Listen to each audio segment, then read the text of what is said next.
Hi friends, today in this video we will be studying about chapter 1 biological molecules, subtopic 1.4 proteins. So the learning outcome for this video will be describe the formation of peptide bonds in polypeptides. So now we will see how peptide bonds is formed in amino acids. So when two amino acids are linked, so if you see this is an amino acid and this is another amino acid, the bond formed between these two amino acids is called as peptide bonds.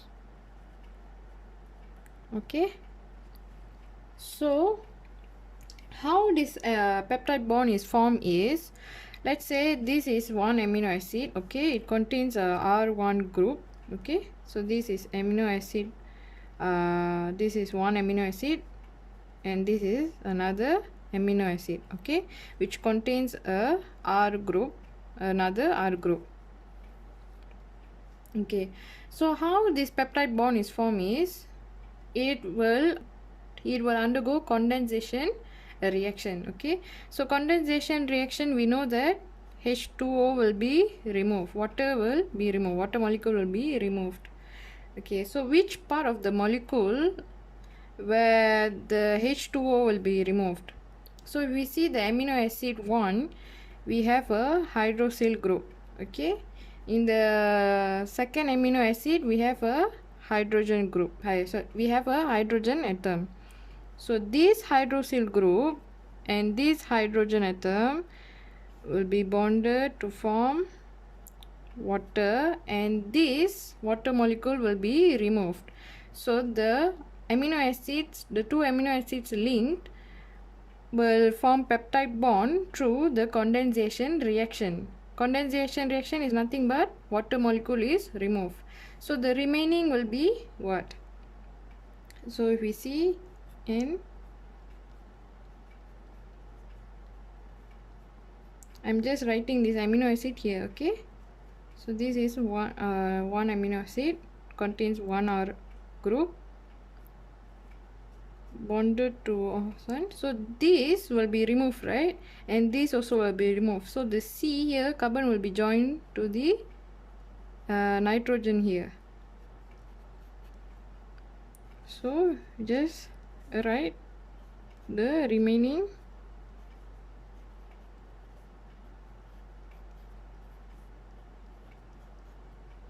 So this bond here is called as peptide bond.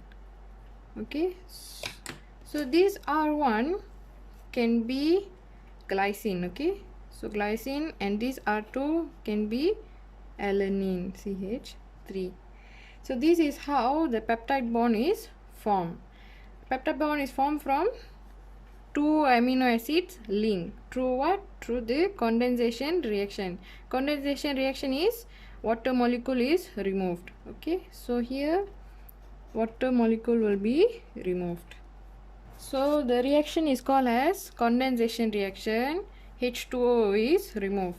So we know that there are 20 different amino acids, right? So there are 20 different R groups that we studied earlier in the previous video. So meaning to say, we have amino acid is peptide bond is formed from two amino acids, right? So one amino acid and another amino acid. Okay, so this amino acid can have 20 different R groups, and another amino acid can have another 20 different R groups. So if we combine, we have a combination of 400 amino acids. Okay, dipeptides. Alright, so what is dipeptide? Dipeptide means this is called as peptide bond. Now the two molecules form, right? The two amino acids bond. When it's bonded, the new formation of the amino acid is called as what? It's called as dipeptide. Okay, the bond is called as peptide bond. But when one amino acid bonded to another amino acid, the new form is called as dipeptide. So what is tripeptides and polypeptides? So we know that this is, we call it as dipeptide, and this is, we call it as tripeptide. Tripeptide is nothing but a dipeptide with another amino acid. So this is called as tripeptide. So what is polypeptide? Polypeptide is many peptides bond. Okay, so this is one peptide bond, another peptide bond, another peptide bond. So there are many peptide bonds, and this we call it as polypeptides. Okay, so polypeptide is nothing but protein. When there are many peptide bonds, many amino acid form, we call it as polypeptides, and then this polypeptide is called as protein. Okay, so now we have seen how peptide bond is formed. Now we will see how a polypeptide will be formed. Now we will see how polypeptide is formed and where this formation of polypeptide occurs and what are the processes involved. Okay, so in exam they will not ask much about this polypeptide, but you just have to know how the formation of polypeptides will be formed. Okay, just for your information, and as a biology student you need to know this process. Okay, so the process of forming polypeptide is called as protein synthesis. So synthesis means making, so making of protein. So now we will study how polypeptide is made, and the process of making polypeptide is called as protein synthesis. Okay, so where this protein synthesis occurs is, it occurs in the nucleus and also in the cytoplasm of a cell. Okay, and you must remember there are two main steps that occurs in this process. One is transcription and another is translation. So always transcription happens first and then translation will happen next. So how to remember? Sometimes it will be confusing whether transcription occurs first or translation occurs first. So the easy way to remember which process is, you see in transcription you have the letter C, and in translation you have the letter L, right? So in alphabetically order, C comes first, then only L. So easily you can remember transcription occurs first, then translation. Okay, so what is transcription, what is translation, where transcription occurs and where translation occurs? Okay, so we will see in a while. So in a cell we have nucleus. Okay, so in this nucleus we have DNA. Okay, so in about DNA and RNA we will study more in detail in the next subtopic, but for now, as you all have a basic knowledge from SPM about DNA and RNA, so at least I can teach you what how this protein synthesis occurs. Okay, I assume that you have a basic knowledge of DNA and RNA, right? But we will study more in detail about DNA and RNA in next subtopic. Okay, so in the nucleus we know that we have DNA. Okay, DNA will be in a double-stranded form. Okay, so it will have it will be in a helix form. Helix means spiral. Okay, so what happens is, in this nucleus transcription process will occur. So what is transcription? Script means to write. Okay, trans means across, so to write something across. Okay, to write something across. So what does it mean here is, in this DNA helix we know DNA has bases, right? So these are all the bases. Okay, so in DNA we have what? A, C, G and T, right? So in DNA we have these 4 bases. Okay, so A will pair with T, C will pair with G. Okay, so these are the base pairs in DNA. So transcription occurs in the nucleus. So transcription here means what? we know that DNA is in a helix form and it is in a in this double strand, right? So it is in a spiral form and it is in a it's like in a zip form, right? So we need enzyme called RNA polymerase to unzip a part of the DNA helix. Okay, why we need to unzip the part of the DNA helix? So that a RNA strand will be able to do the transcription. Okay, so what it will do is, once the RNA polymerase choose a part of the DNA helix, what will happen is the RNA polymerase will help to unwind the DNA helix. Okay, it will help to unwind the DNA helix. So meaning only one part of the DNA strand will be here and another part will be, they will be far apart. The double strand of the DNA helix will be far apart. Okay, so why it needs to be far apart? So that the transcription process will occur. So once the DNA helix is unwinded, the RNA strand will start to complement the bases in the DNA. Okay, so meaning to say the DNA serve as a template, okay, for the RNA, the bases of the RNA to complement the DNA strand here. Okay, so in RNA we know the bases are A, C, G and U. Okay, instead of T we have U here. This is for RNA. This is for DNA, the base pair for DNA.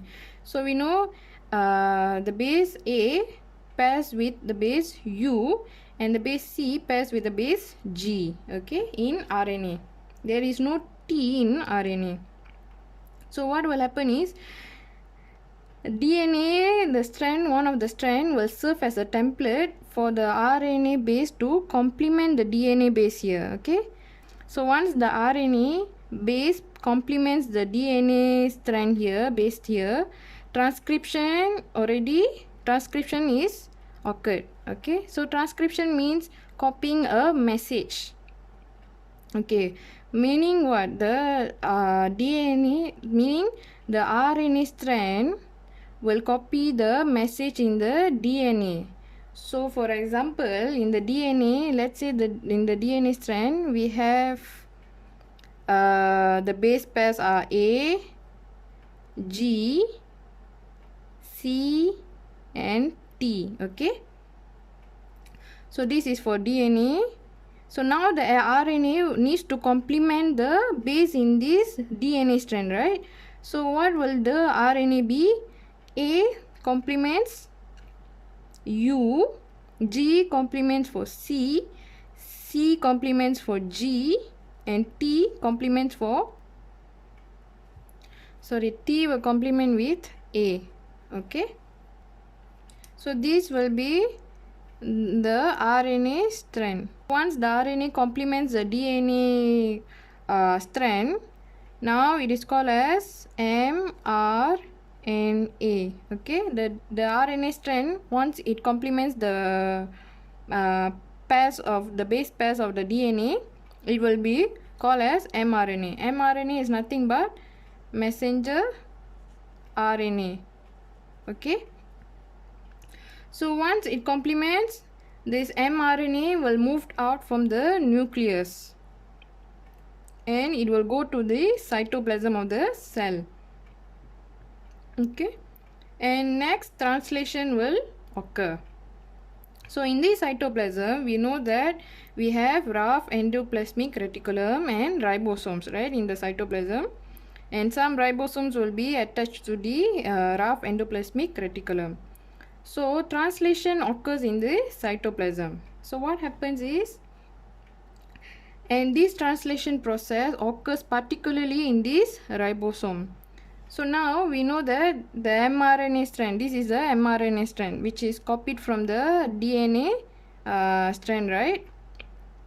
So now the mRNA strand will move out from the nucleus and it will be in the ribosome.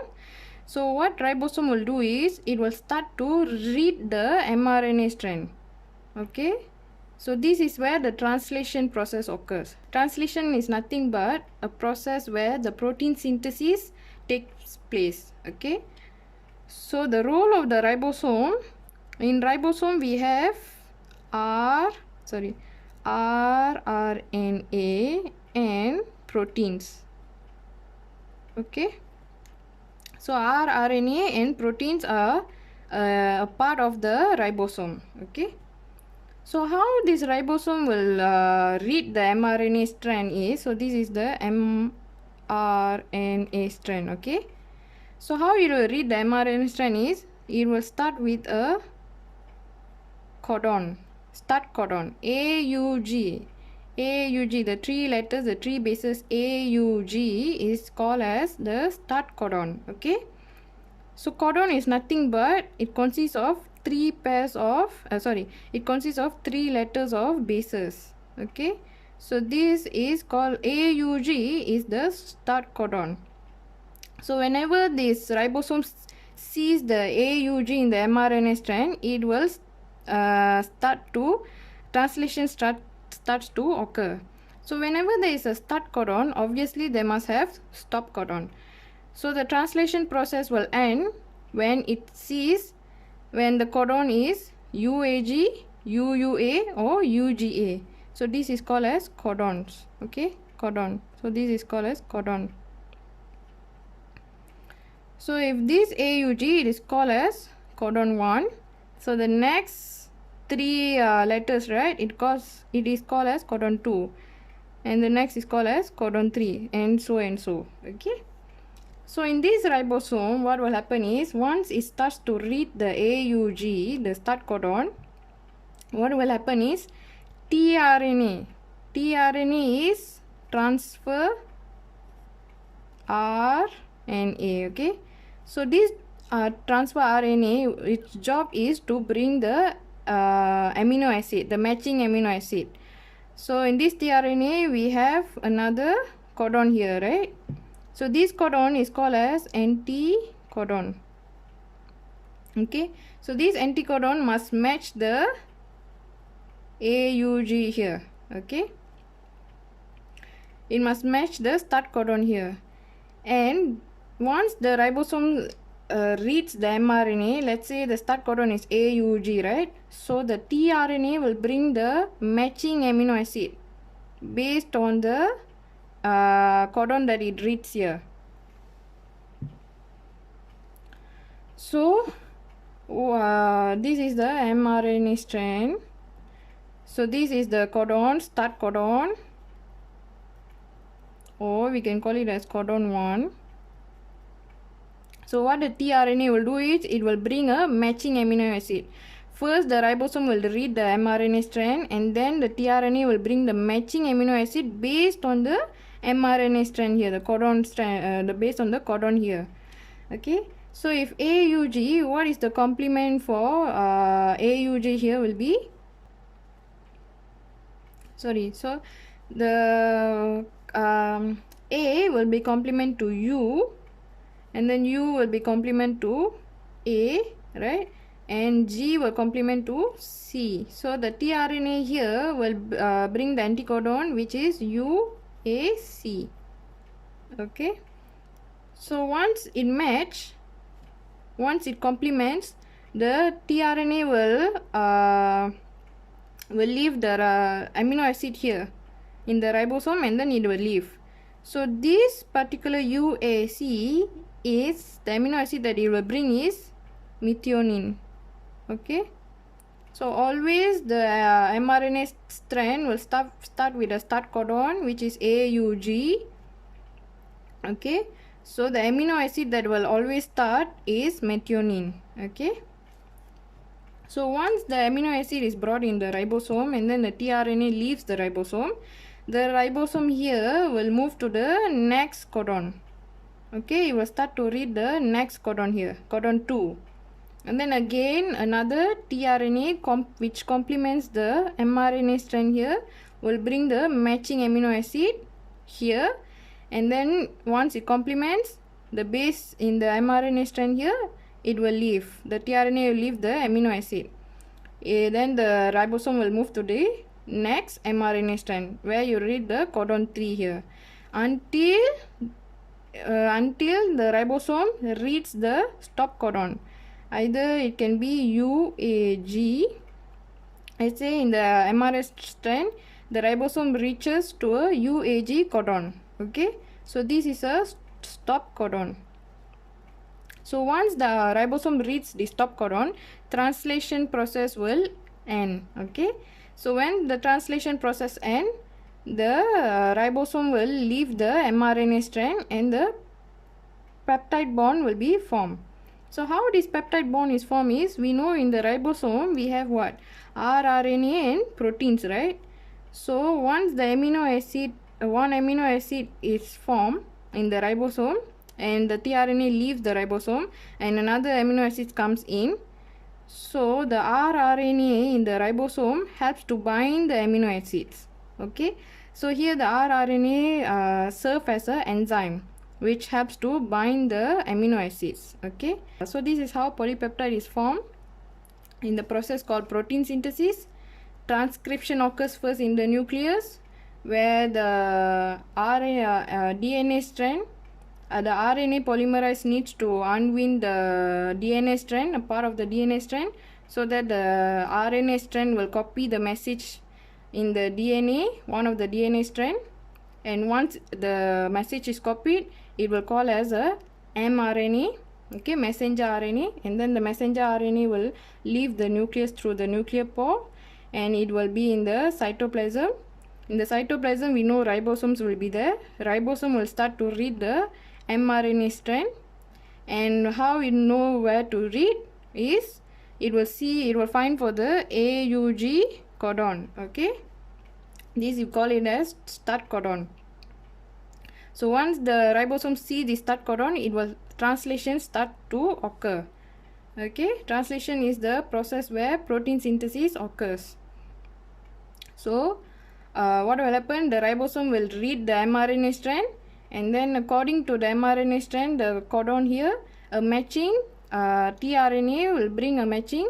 The tRNA will bring a matching amino acid based on the mRNA that the ribosome read.